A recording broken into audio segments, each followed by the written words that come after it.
ராஜலட்சுமி எடுவர்ஸ். இது ID course offer பண்ற ஒரு ஆன்லைன் பிளாட்ஃபார்ம். மார்க்கெட் டிமாண்ட் கோர்சஸா எதெல்லாம் இருக்கோ அது எல்லாத்தையும் இவங்க ஆஃபர் பண்றாங்க. உதாரணத்துக்கு சொல்றதா இருந்தா பைத்தான், ஜாவா பேசிக்ல ஆரம்பிச்சு அட்வான்ஸ் லெவல் வரைக்கும் போறாங்க. அண்ட் இது கூடவே டேட்டா சயின்ஸ் அண்ட் ஃபினான்ஸ் இப்படி பல கோர்சஸ் உள்ள இருக்கு. Affordable price with 0% EMI. Week டேஸ்லயோ இல்ல வீக்கெண்ட்லயோ உங்களுக்கு ஃபிளெக்சிபிளான டைம்ல இங்க நீங்க படிச்சுக்க முடியும். தமிழ்லையும் சேர்த்து சொல்லி கொடுக்குறாங்க. ரெஸ்யூம் பில்டிங்க பத்தியும் ஃபுல்லா அவங்க சொல்லி கொடுக்குறாங்க. சாஃப்ட் ஸ்கில் ட்ரைனிங்கும் உள்ள இருக்கு. நான் சொல்றேன்ற ஒரே காரணத்துக்காக நீங்க கண்ணை மூடிட்டு இதுல போய் சேர வேண்டாம். டிஸ்கிரிப்ஷன் பாக்ஸ்ல ராஜலட்சுமி எடுவர்ஸோட லிங்கை கொடுத்திருக்கேன். அதை கிளிக் பண்ணி முழுமையா நீங்க தெரிஞ்சு முடிச்சு நீங்க சாட்டிஸ்ஃபை ஆனா மட்டும் இந்த கோர்ஸ் எடுங்க.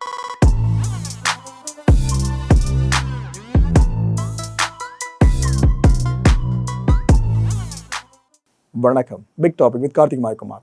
பிரபல மலையாள சினிமா நடிகர் ஃபகத் ஃபாசில் இருக்கார்ல, அவர் ஒரு கண்டிஷனால பாதிக்கப்பட்டிருக்காருங்க. இதை பற்றி அவரே ஓப்பன் அப் பண்ணியிருக்காரு. இதை பற்றியும் அந்த கண்டிஷனை பற்றி மக்கள் தெரிஞ்சுக்க வேண்டிய முக்கியமான விஷயங்களை பற்றி தான் பல விஷயங்கள் பார்க்க போகிற நிகழ்ச்சியில் போகலாம்.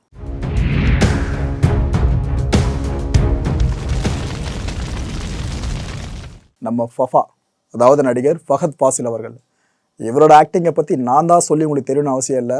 மாமன்னன் படத்துலேயே தமிழ் ஆடியன்ஸ் பார்த்துருப்பீங்க. இவர்கிட்ட யூனிக்னஸ் என்னென்னா, மனுஷன் கண்ணாலேயே வேறு லெவலில் நடிப்பாருங்க. அப்பேற்பட்ட ஃபகத் ஃபாசில் அவர்கள் சமீபத்தில் ஆவேஷம் அப்படின்ற படத்தில் நடித்து அந்த படமும் ரிலீஸ் ஆகிருந்துச்சு. ஃபாஃபா ஃபேன்ஸ் மட்டும் கிடையாது, நல்ல படம், வித்தியாசமான படம் பார்க்கணுன்னு ஆசைப்படுறீங்கன்னா இந்த படத்தை பாருங்கள். வேறு லெவல் படங்க, உண்மையிலேயே வேறு லெவல் படம். ஆரம்பத்திலிருந்து இந்த கேரக்டர் மேலே ஒரு நெகட்டிவ் இமேஜ் நம்மளுக்கு கிரியேட் பண்ணிகிட்டே இருப்பாங்க. இது அவ்வளோதான், தொம்ம போல கேரக்டரு, சும்மா டான் மாதிரி சீன் மட்டும் தான் போடன்ற மாதிரி காமிச்சிட்டே இருப்பாங்க. கிளைமேக்ஸில் ஒரு விஷயத்த பண்ணுவாங்க பாருங்க, தேட்டரில் அளப்பற தெரிச்சுது. அந்தளவுக்கு இருந்துச்சு படம். எனக்கு தெரிஞ்சு மலையாள சினிமா இண்டஸ்ட்ரியிலேருந்து வந்துட்டு இருக்க சமீப கால நல்ல வெகுஜன மக்கள் ரசிக்கிற படங்களில் இந்த படத்தையே ஒன்றுன்னு சொல்லலாம். அவ்வளோ சூப்பராக இருந்துச்சுங்க. ஆவேஷம் முன்னாடி ஃபகத் ஃபாசில் கரியர், ஆவேஷத்துக்கு பின் ஃபகத் ஃபாசில் கரியர்ன்ற மாதிரி தான் இந்த படம் ஒரு மைல் ஸ்டோனே செட் பண்ணியிருக்கு. இந்த படம் கொடுத்த வைப்பில் நம்ம ஃபகத் ஃபாசில் அவர்கள் இப்போ கொஞ்சம் வெளியவும் வர ஆரம்பிச்சிருக்காரு. பொதுவாக பப்ளிக் ஈவெண்ட்லாம் பெருசாக அவர் கலந்துக்க மாட்டார், ஆனால் இப்போ கலந்துக்க ஆரம்பிச்சிட்ருக்காரு. அது மாதிரி சமீபத்தில் ஒரு ஈவெண்ட்டு நடந்துச்சுங்க. அதுக்கு நம்ம ஃபகத் ஃபாசில் அவர்கள் சீஃப் கெஸ்ட்டாக வந்திருந்தார். வந்த அவர் சில விஷயங்களை பேசிகிட்டே இருக்கிறப்ப நடுவில் ஒன்றுத்தை ரிவீல் பண்ணி விட்டாருங்க. தனக்கு ஏடிஹெச்டி டிசார்டர் இருக்கிறதா, இதனால் பாதிக்கப்பட்டிருக்கிறதா ஓப்பனாக ஒத்துக்கிட்டார். இந்த கண்டிஷன் இருக்குல்ல, ஏடிஹெச்டி கண்டிஷன், இதை குணப்படுத்த முடியுமான்னு அவர் டாக்டர்கிட்ட கேட்டிருக்காராம். அதுக்கு டாக்டர் என்ன சொல்லிட்டாங்களா, இல்லைங்க, சின்ன வயசுலேயே இது கண்டுபிடிக்கப்பட்டிருந்துச்சுன்னா நாம் சரி பண்ணியிருக்கலாம். ஆனால் இப்போ 41 வயசு உங்களுக்கு, இது சாத்தியமானு தெரியலைங்க அப்படின்னு தான் டயலாமோட சொல்லியிருக்காங்களாம். இருந்தாலும் சிகிச்சை பலனளிக்கு தானே, பொறுத்திருந்து பார்ப்போம் அப்படின்னு தன்னோட ரசிகர்களுக்கு ஃபகத் ஃபாசில் இப்போ ஒரு நம்பிக்கையும் கொடுத்துருக்காருங்க. என்ன ப்ரோ, அது பெரிய நோயா, உயிர்கொல்லி நோயா, அது போலாம் பயப்படாதீங்க. ஏடிஹெச்டி சார்ந்து விழிப்புணர்வு நீங்கள் கண்டிப்பாக அடைஞ்சே ஆகணும். ஏன்னா இப்படி ஒரு கண்டிஷன் இருக்கிறதே பல பேருக்கும் தெரியாது. ஃபகத் ஃபாசில் விஷயத்துக்கு அப்புறம் தான் நம்ம மக்களுக்கே தெரிய போது நம்புகிறேன். ஓகே, இதுக்கப்புறம் கான்டென்ட்டை ஃபுல்லாக ட்ராவல் பண்ணுங்கள். ஒன்லி அவேர்னஸ்க்கான ஸ்கோப் மட்டும் தான் அதில் இருக்கும். ஏடிஹெச்டி இதோட விரிவாக்கம் என்னென்னா, attention deficit hyper activity disorder. இந்த அட்டென்ஷன் இருக்குல்ல, இதுதான் ஒட்டுமொத்தமாக எல்லாத்தையும் நம்ம வரவிலக்கணமாக சொல்லலாம். ஒரு விஷயத்தை நம்ம ஃபோக்கஸ் பண்ணுறோம்ல, அந்த கவனம் செதறும். ஒரு விஷயத்த ஃபோக்கஸிங்கே சரியாக பண்ண முடியாது. இதுதான் இந்த ஏடிஹெச்டியில் இருக்க ஒரு அடிப்படை சாராம்சமே. இது ஒரு நியூரோ டைவர்ஸ் கண்டிஷன்னு சொல்லுவாங்க. நரம்பியல் சார்ந்த பிரச்சனை. மூளை இருக்குல்ல, அதில் ஆரம்பித்து நரம்பியல் சார்ந்த பிரச்சனை இது கன்வெர்ட் ஆகி நிற்கும்.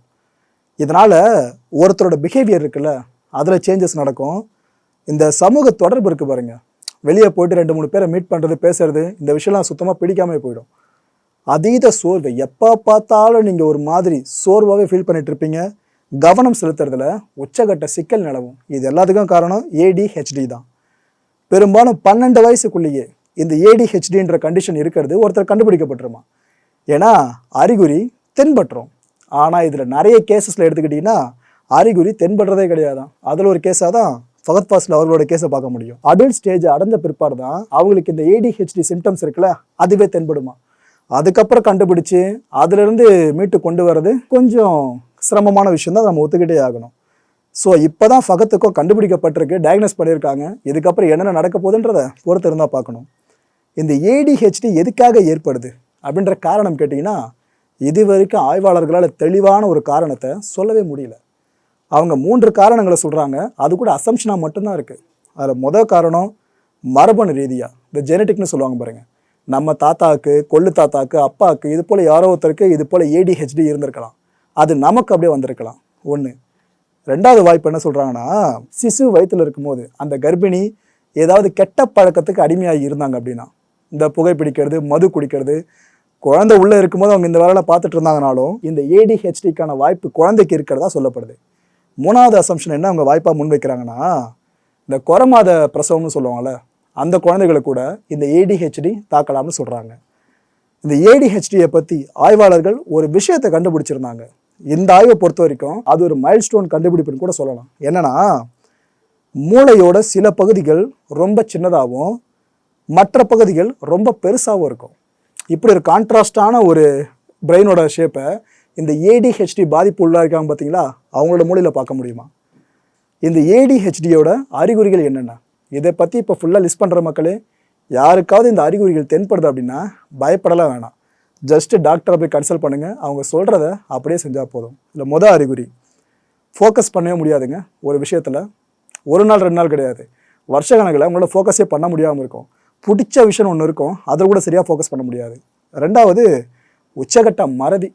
இப்போ நேற்று சாப்பிட்டது என்னன்னு கேட்டாலே இன்றைக்கெல்லாம் மறந்து போயிடுவோம். இதை தாண்டி இன்னும் நிறைய மறதிகள், ஒரு சில நிமிஷங்களுக்கு முன்னாடி பண்ண விஷயத்த கூட ஒட்டுமொத்தமாக மறந்துட்டு இருப்போம். இது போல் உச்சகட்ட மறதி. அப்புறம் ஒரு விஷயத்தை ஆர்கனைஸ் பண்ணுறதுல திறன் ஒட்டுமொத்தமாக இல்லாமையே போயிடும்.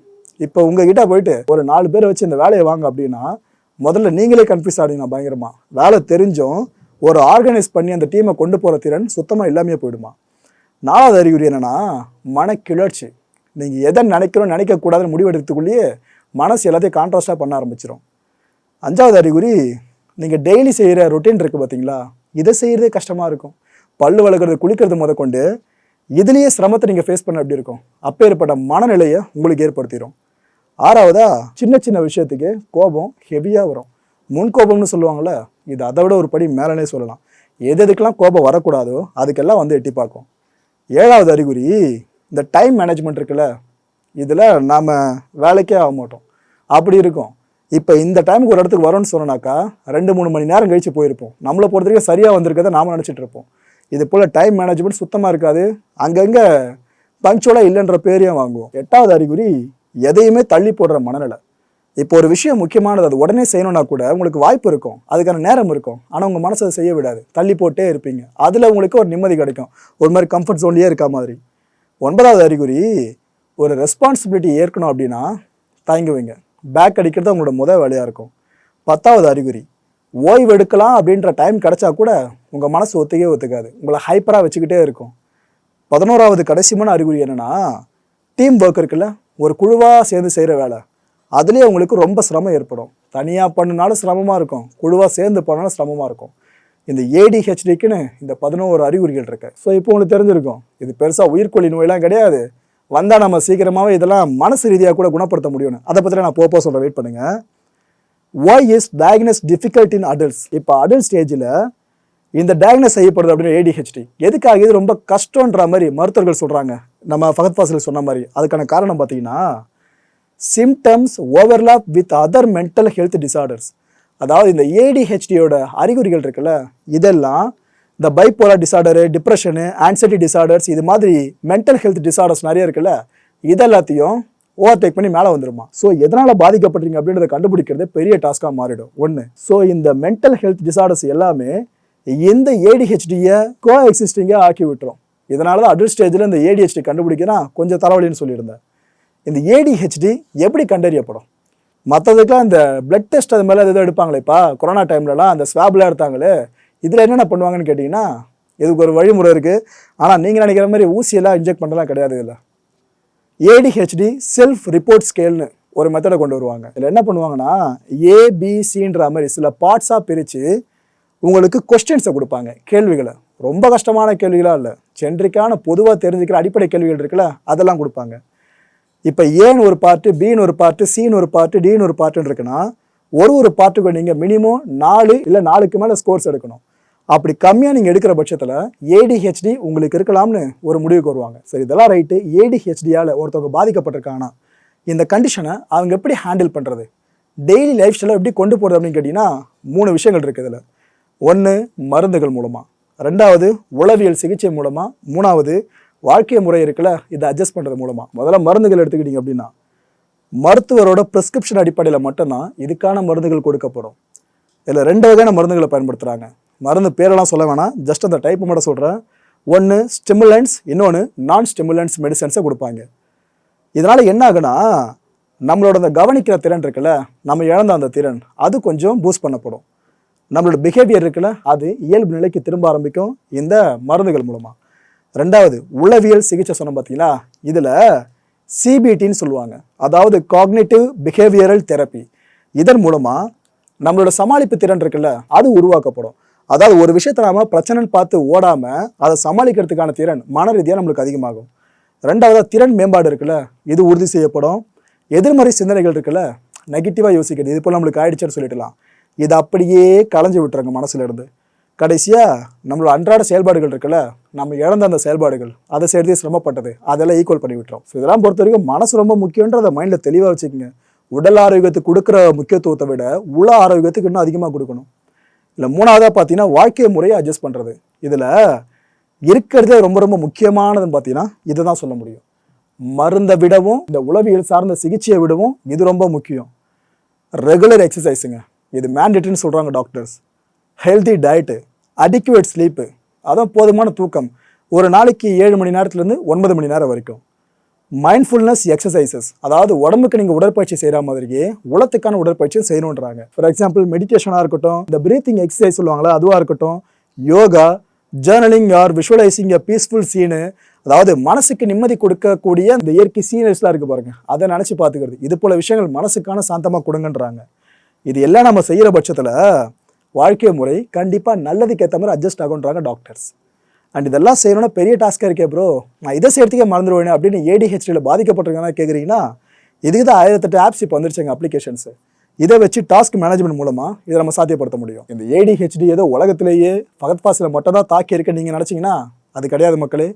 நம்ம இந்தியாவில் எடுத்துக்கிட்டிங்கன்னா பள்ளிக்கு போகிற வயது கொண்ட குழந்தைகளில் 7% குழந்தைகளுக்கு இந்த ADHD கண்டிஷன் இருக்குது. இவ்வளோ எதுக்கு? இப்போ மனுஷகுலம் நிறைய இயந்திரங்களோடு வாழ்ந்துக்கிட்டு இருக்குல்ல, உதாரணத்துக்கு இந்த ஃபேனு லைட்டு எல்லாமே சேர்த்து தான் சொல்கிறேன். இதெல்லாம் கண்டுபிடிச்ச விஞ்ஞானிகள் இருக்காங்க பாருங்க, அவங்களுக்கு ADHD பிரச்சனை இருந்திருக்கு. ஹாலிவுட்டை கலக்கிற ஆக்டர்ஸ்க்கு ADHD பிரச்சனை இருக்குது. உலகளாவிய பாப் சிங்கர்ஸ் நிறைய பேருக்கு ADHD பிரச்சனை இருக்குது. அரசியல்வாதிகளுக்கு கூட ADHD பிரச்சனை இருக்க தான் செய்யுது. இந்த பட்டியலை இப்போ நீங்களே பார்த்துருவாங்க, நீங்களே புரிஞ்சுப்பீங்க, ஆஹா ரைட்டு இத்தனை பேருக்கு இருக்கா அப்படின்னு சொல்லிட்டு.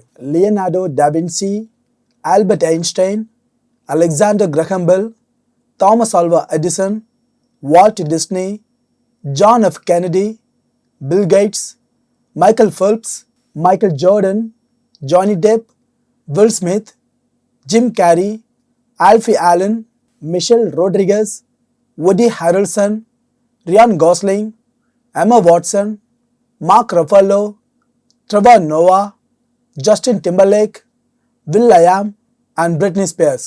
மக்களே, இந்த கான்டென்ட்டை பொறுத்த வரைக்கும் நாமெல்லாம் சிந்திக்க வேண்டியது ஒரே ஒரு விஷயம்தான், பயம் வேணாம், விழிப்புணர்வு போதும்.